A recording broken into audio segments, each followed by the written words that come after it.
Fue el primer modo de producción en la etapa de organización política y social de la humanidad.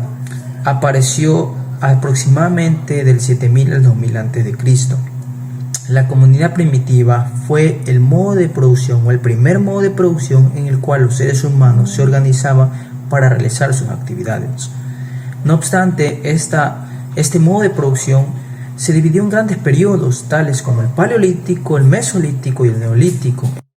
El Paleolítico o la Edad de Piedra, pues en el Paleolítico las poblaciones eran nómadas, es decir, que se movilizaban de un lugar a otro sin tener un lugar específico, además de que se refugiaban en cavernas, cuevas, chozas. Es de allí que viene el nombre de cavernícolas. Sus principales actividades eran la caza, la recolección de frutos y la pesca, que también se incluía en esta etapa. Además, que también podemos ver que en el Paleolítico hay herramientas rudimentarias, las cuales eran fabricadas con hueso, madera y piedra.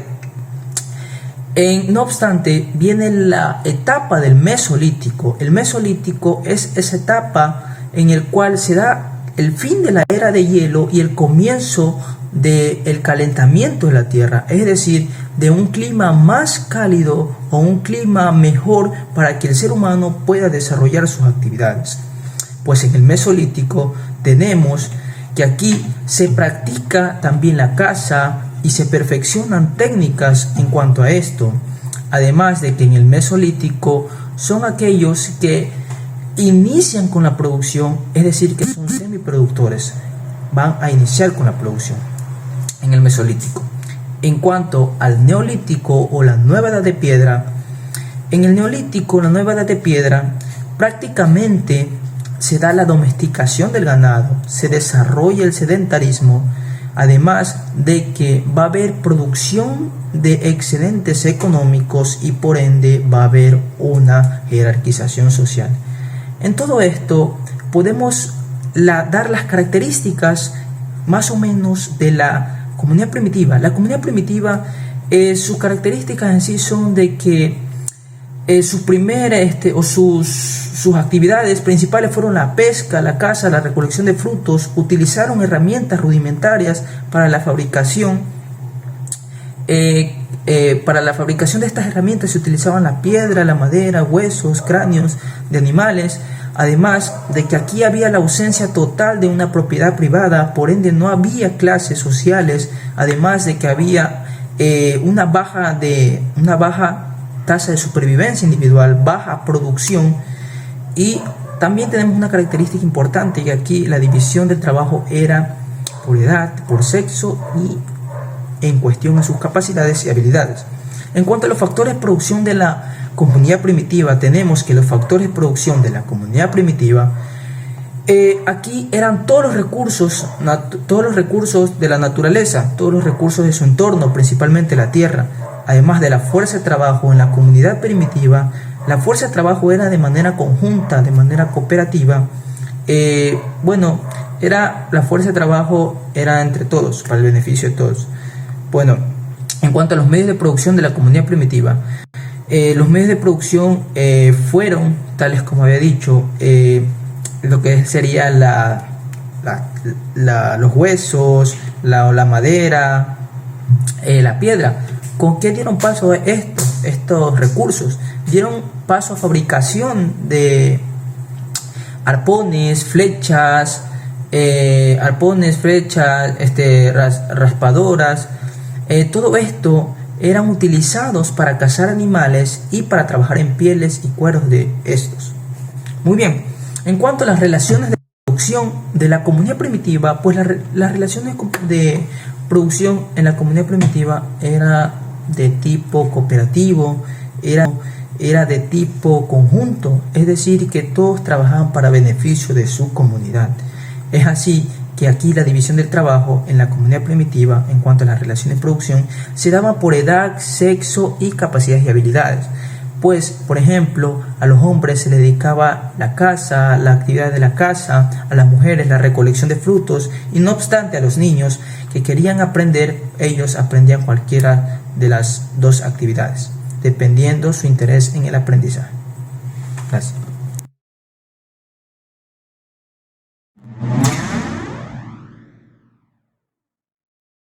Antes de pasar a mi tema, que es el esclavismo, tenemos que hablar antes de la transición que hubo de la comunidad primitiva hacia el esclavismo. Al desarrollarse las fuerzas productivas, el trabajo del hombre rindió más de lo necesario. Por lo tanto, surgió la posibilidad de apropiarse del excedente económico, la cual fue llamada plusvalía.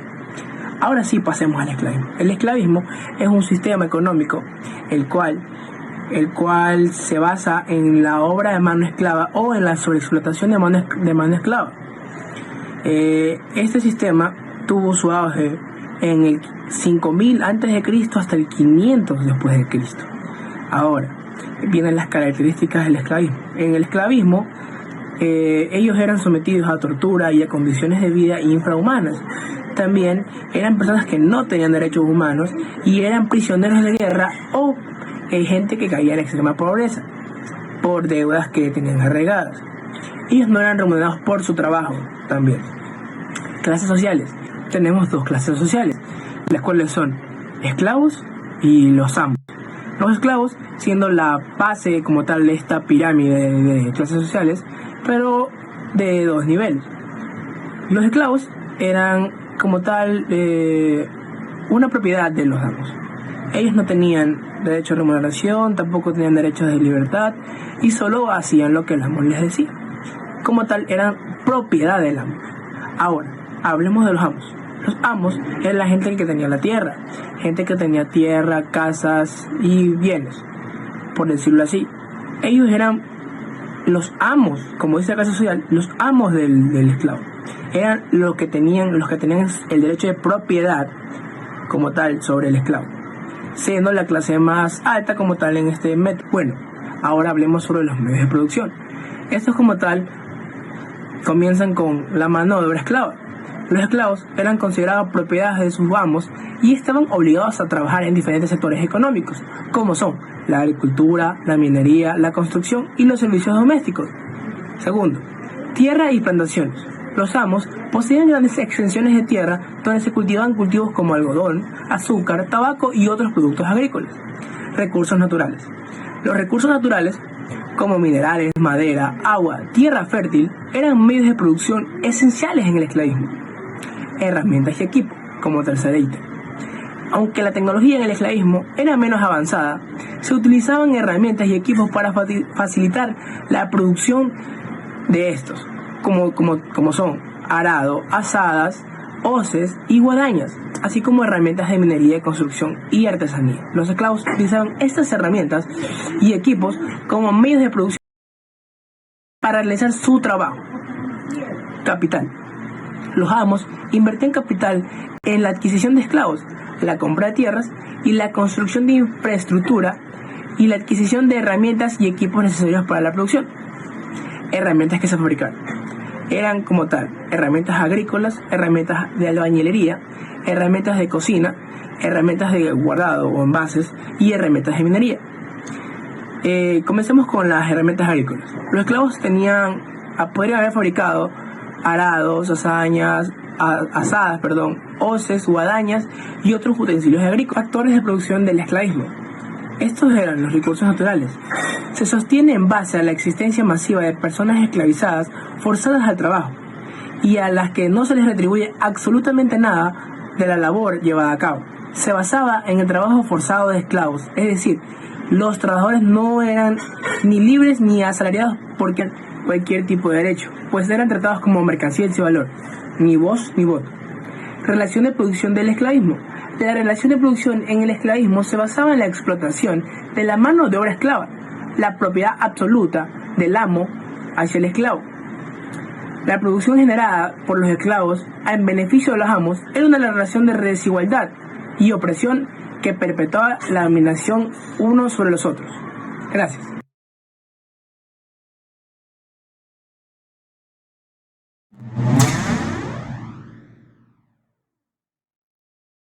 Buenos días, profesor. Soy el cadete Michael Castillo del tercer CISAC y hoy voy a hablar sobre el feudalismo. El feudalismo fue un sistema social y político predominante en Europa medieval, que se desarrolló entre los siglos 9 y 15, donde la tierra era la base de la riqueza y el poder. El señor feudal, también conocido como el señor o el noble, daba tierras a los vasallos a cambio de que su lealtad y servicios. Y los vasallos, a su vez, podían dar tierras más pequeñas a los siervos y así sucesivamente. ¿Por qué se dio la transición del esclavismo al feudalismo? Esto fue por un proceso complejo que se dio en Europa occidental entre los siglos 5 y 9 después de Cristo.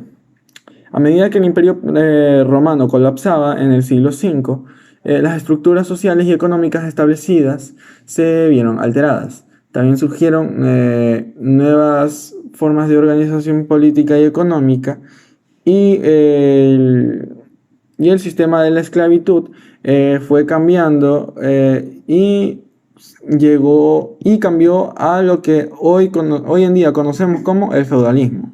Los bárbaros que invadieron los pueblos romanos, sucesivos reinos, y se volvieron señores de la guerra.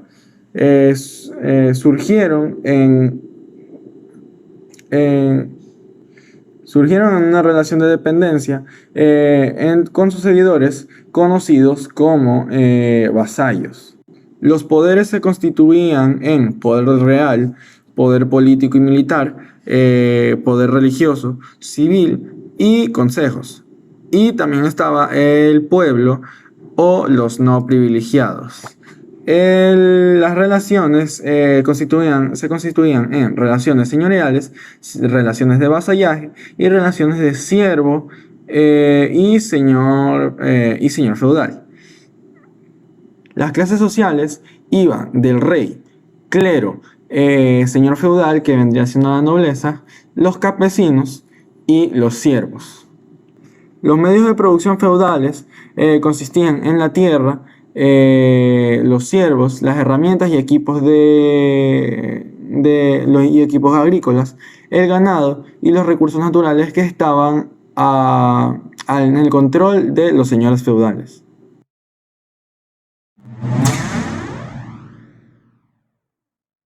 Buenos días con todos. Mi tema es la primera pregunta del ABP de Historia, la cual dice: sin esclavismo como estrategia de los modelos de producción esclavista y feudalista, ¿se habría desarrollado la humanidad hasta alcanzar los niveles actuales? Según Manuel Lore, el esclavismo y feudalismo fueron sistemas económicos sociales que estuvieron presentes en diferentes etapas de la historia humana.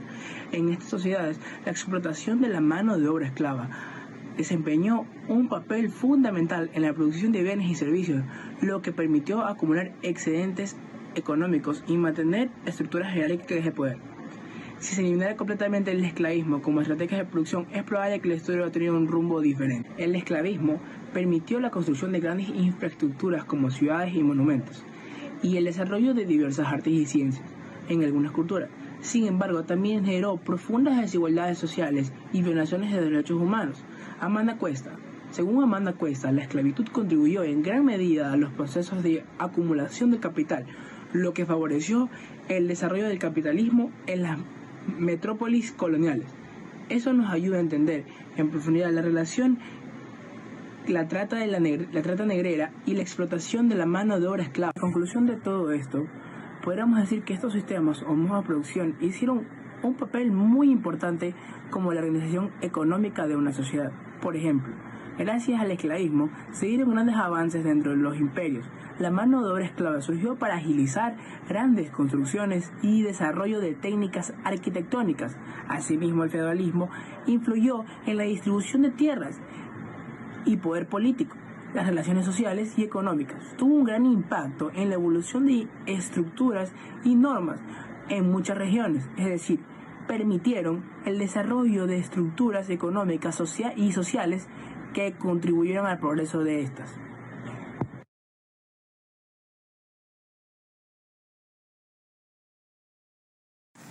¿Cuál ha sido el rol del Estado en el surgimiento y fortalecimiento de la esclavitud en los modos de producción esclavista y feudalista?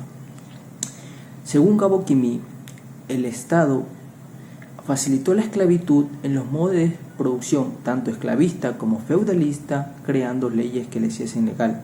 En las culturas medievales y antiguas, pues existían autoridades que permitían la existencia de estos esclavos o en su defecto equivalentes a aquellos, por ejemplo los siervos feudales.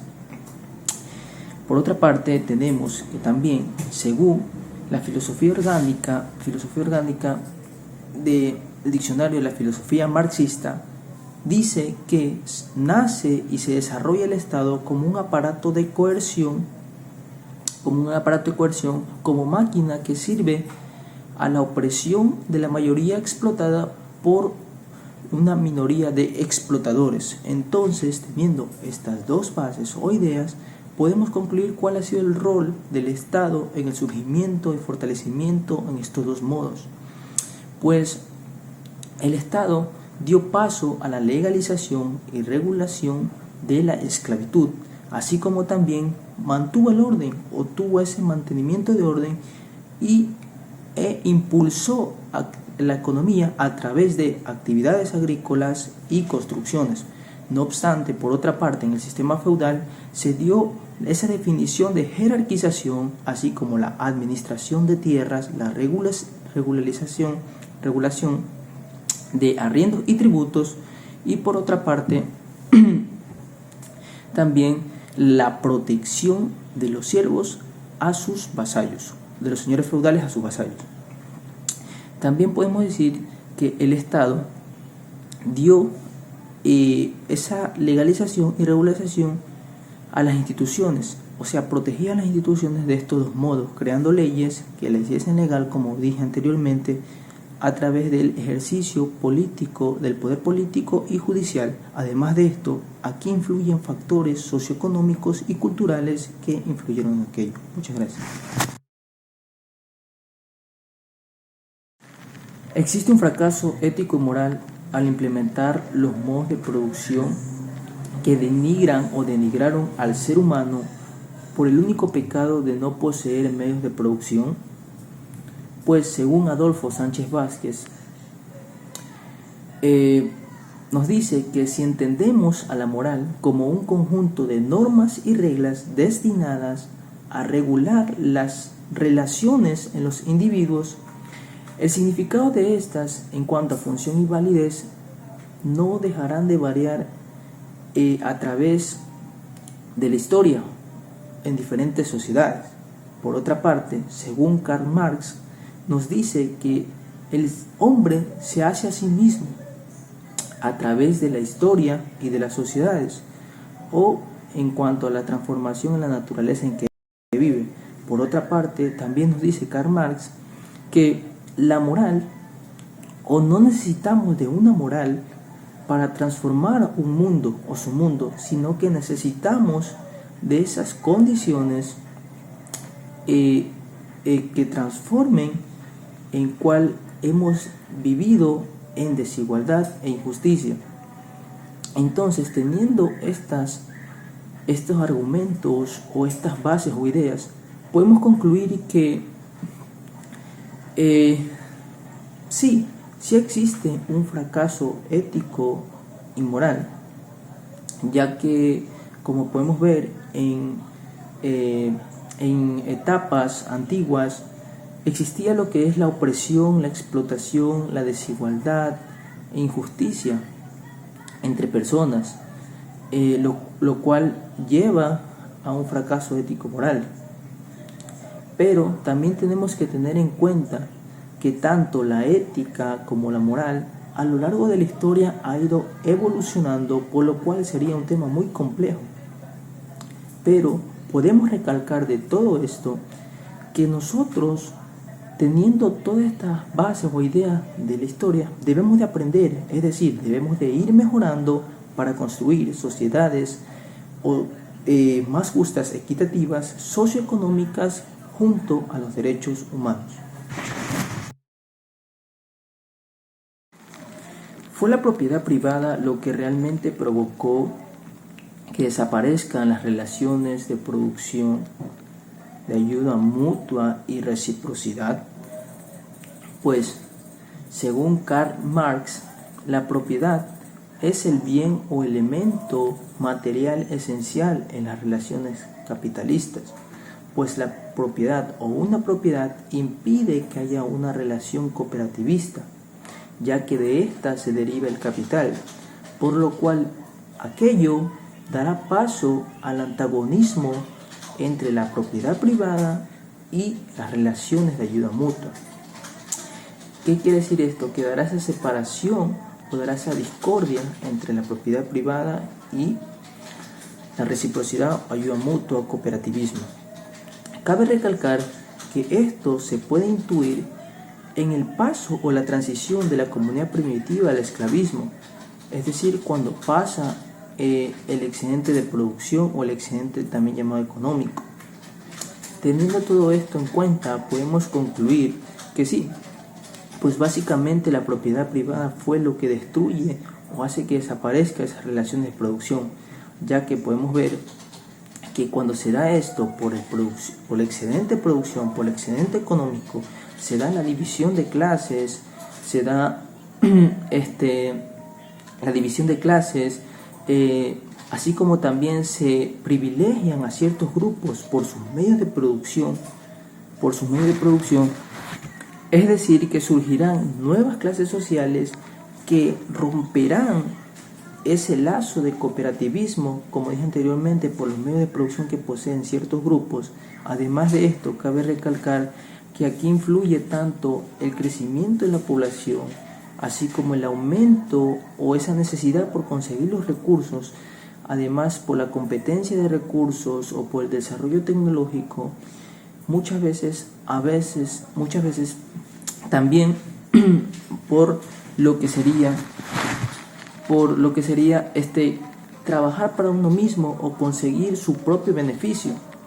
Muy bien, también tenemos que tener en cuenta que se dan también factores que influyen en tanto lo político, social, como dije anteriormente, crecimiento de la población, desarrollo tecnológico, todo esto influye. Por lo tanto, en conclusión y como fin, sí fue la propiedad privada quien hizo que desaparezcan esas relaciones entre la propiedad privada y la ayuda mutua o reciprocidad.